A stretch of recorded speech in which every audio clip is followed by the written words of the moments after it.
పుట్టపర్తిలో ఏరోస్పేస్ పరిశ్రమకు శంకుస్థాపన చేసిన అనంతరం సీఎం చంద్రబాబు మాట్లాడుతున్నారు. లైవ్ చూద్దాం. India's self-reliance, preparedness and global standing in defense and aerospace.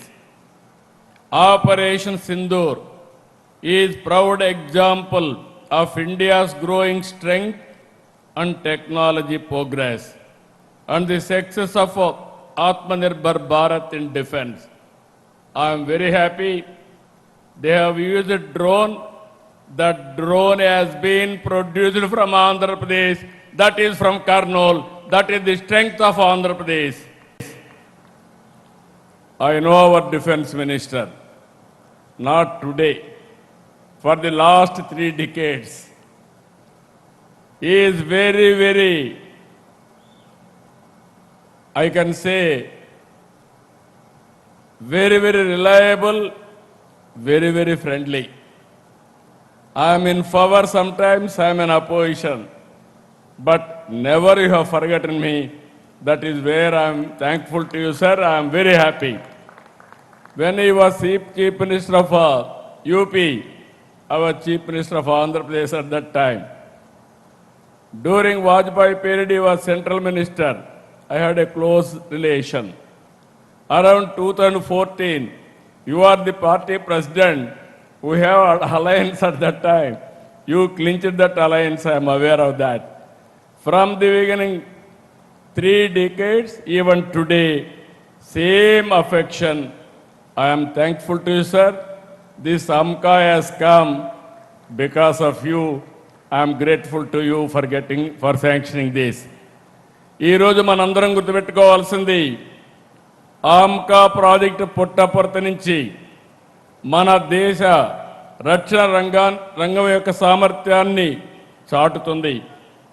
15,803 కోట్లతో ఫైనల్గా 650 ఎకరాలతో పుట్టపర్తి ఒక టౌన్షిప్ వస్తుంది.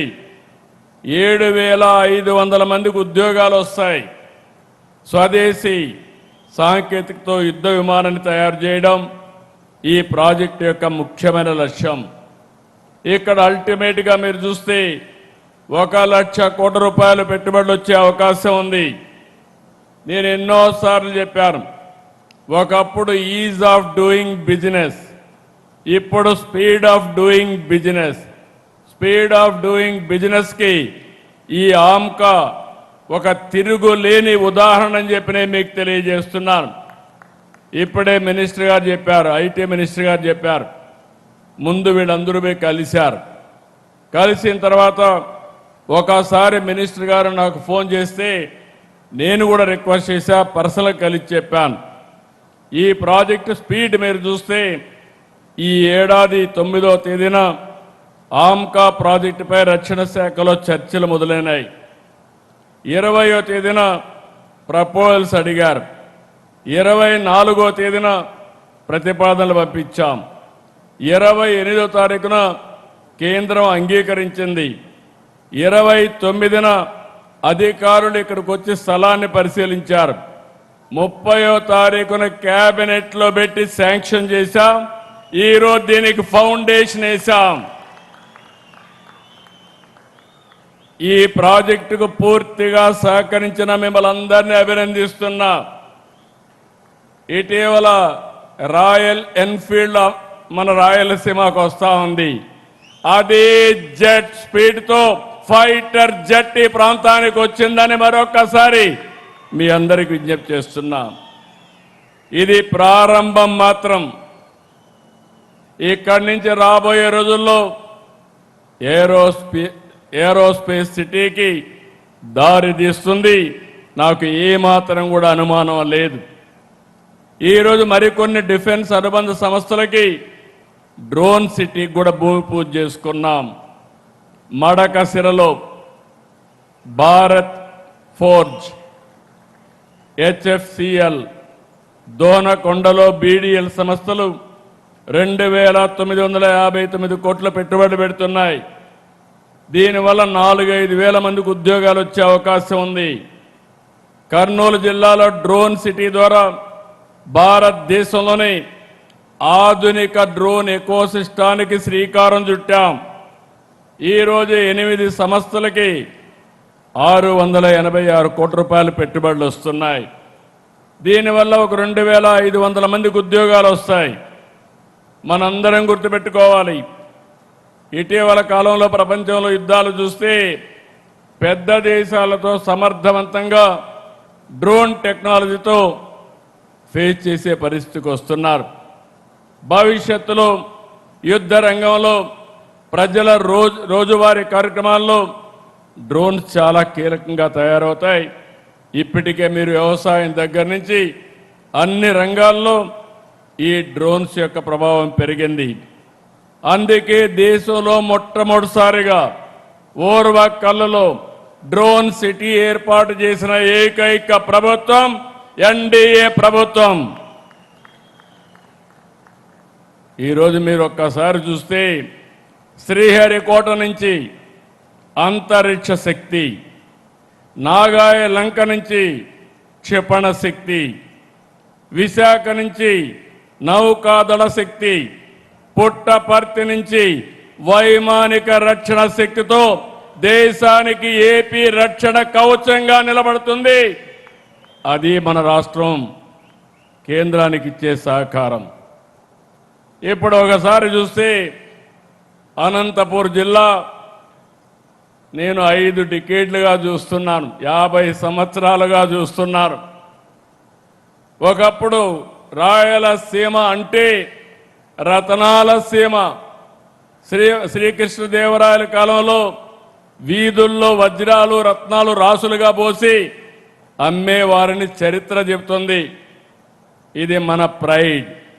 అలాంటి రాయలసీమలో అనంతపురం జిల్లాలో ఒక దశలో ఎడారిగా మారిపోయింది. ఈ ప్రాంతంలో నేను కష్టాలు చూశాను.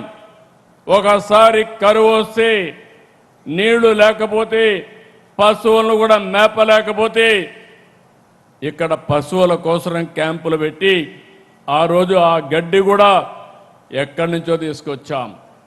పంటలు పండకపోతే, నీళ్లు లేకపోతే కనీసం ఒక్కసారి ఇన్పుట్ సబ్సిడీ ఇమ్మంటే నేను ఆ రోజు ఇన్పుట్ సబ్సిడీ శ్రీకారం చుట్టాను. ఇంకో పక్క మీరు చూస్తే నేను ఎప్పుడు హెలికాప్టర్లో ఈ ప్రాంతానికి వచ్చినా ఎక్కడ కూడా చెరువుల్లో నీళ్లే ఉండేటివి కాదు, చెట్లు కూడా లేవు. అలాంటి రాయలసీమని పూర్తిగా మార్చిన ఘనత ఆ రోజు ఎన్టీఆర్ది, ఈరోజు తెలుగుదేశం పార్టీ ఎన్డీఏది. ఆ రోజు ఎన్టీఆర్ ఒకటే ఆలోచించారు, ఈ సీమకు నీళ్లు తేవాలి, జీవితాలు మార్చాలని ఆలోచించిన వ్యక్తి. కృష్ణా జలాలని రాయలసీమకు తరలించాలని హంద్రీ నీవా, తెలుగు గంగా, గాలేరు నగిరి సహా అనేక ప్రాజెక్టులు శ్రీకారం చుట్టారు. వాటిని పూర్తి చేసే బాధ్యత ఈరోజు మనం తీసుకుంటున్నాం. ఇది తప్పకుండా పూర్తి చేసి ప్రతి ఎకరాకు నీళ్లు ఇచ్చే బాధ్యత ఈ ప్రభుత్వానిదని మీకు హామీ ఇస్తున్నా. జీడిపల్లి, గండికోట, చెర్లోపల్లి, గొల్లపల్లి ఉపయోగంలో తెచ్చాం. ఒక ప్రాజెక్టు ఏ విధంగా మారుతుందంటే, ఒక గొల్లపల్లి వల్ల కియా మోటార్ వచ్చే పరిస్థితి వచ్చింది. ఇంకో పక్క భైరవాని తిప్ప, పేరూరు ప్రాజెక్టులు త్వరలోనే కృష్ణా జలాలు ఇస్తాం. సమర్థ నీటి నిర్వహణతో సీమ గడ్డకు జలహారతి ఇచ్చాం. గవర్నమెంట్ ఆఫ్ ఇండియా సహకారంతో సీమ దశ మారుతుంది. నిన్ననే 1,00,000 కోట్ల ప్రాజెక్టుతో సీమ ప్రపంచానికి హార్టికల్చర్ హబ్గా తయారు చేసే బాధ్యత ఈ ప్రభుత్వానిదని మరొక్కసారి విజ్ఞప్తి చేస్తున్నా. రాయలసీమలో ఐరన్ ఓర్ ఉంది, లైమ్ స్టోన్ ఉంది, అనేక ఖనిజ వనరులున్నాయి. వీటిని సమర్థవంతంగా ఉపయోగించుకుంటాం. కడప స్టీల్ జూన్లో ప్రారంభించి 2028 డిసెంబర్ నాటికి పూర్తి చేసి కానుకగా రాయలసీమకి ఇచ్చే బాధ్యత ఎన్డీఏ ప్రభుత్వం అన్నదని చెప్పి నేను మీకు తెలియజేస్తున్నా. ఈ ఖనిజ వనరుల్ని సమర్థవంతంగా ఉపయోగించుకుంటాం. స్టీల్ ప్లాంట్లకి, సిమెంట్ ప్లాంట్లకి శ్రీకారం చుడతాం. Solar, wind, pumped storage, renewable energy ఉత్పత్తికి సీమ కేంద్రంగా మారుతుంది.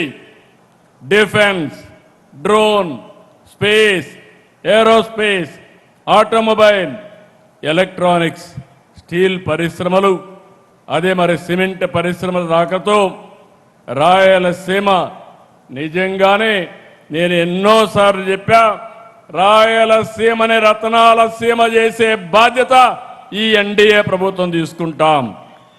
కొప్పర్తి ఇండస్ట్రియల్ నోడ్ని ఎలక్ట్రానిక్ మ్యానుఫ్యాక్చర్ క్లస్టర్గా తీర్చిదిద్దాం.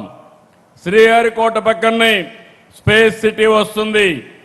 రేపో ఎల్లుండో తిరుపతికి రాయల్ ఎన్ఫీల్డ్ తీసుకురావడమే కాదు, రాయలసీమని సగర్వంగా నిలబెట్టే బాధ్యత ఈ ప్రభుత్వం తీసుకుంటాం. ఒక్క నిర్ణయం 2017లో ఉమ్మడి అనంతపురం జిల్లా పెనుగొండలో కియా పరిశ్రమ తెచ్చాం. ఇప్పటి వరకు 18 లక్షల కార్లు ఉత్పత్తి చేయడమే కాదు, 80 దేశాల్లో ఇక్కడ తయారు చేసిన కరువు సీమలో తయారు చేసిన కార్లు 80 దేశాల్లో తిరుగుతున్నాయి. రాయలసీమ ఒకప్పుడు డ్రౌట్ జోన్, ఈరోజు గ్రోత్ జోన్గా మార్చామని చెప్పి కూడా నేను మీకు తెలియజేస్తున్నా.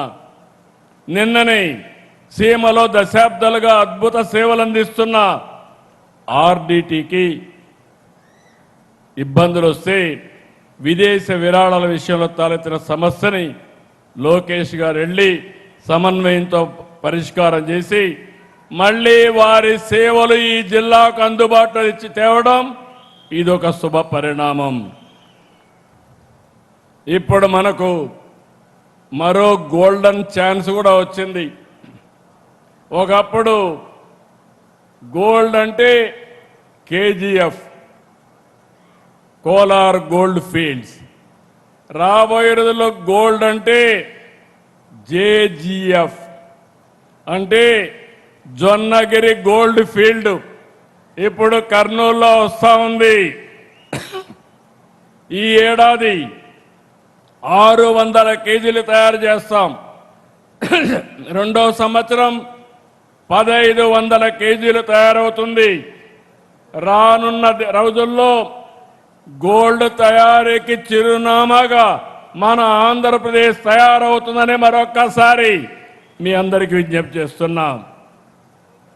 సీమ నేలపై తిరుమల, శ్రీశైలం, కాళహస్త్రి, కాణిపాకం, అహోబిలం, మంత్రాలయం, ఒంటిమిట్ట, పుట్టపర్తి ఇలాంటి ఆలయాలు ఆధ్యాత్మిక శోభనిస్తున్నాయి. దేవాలయాల పవిత్రతను కాపాడాం, సేవల్లో నాణ్యత పెంచాం. దీంతో ఆలయాలన్నీ కూడా కిటకిటలాడుతున్నాయి.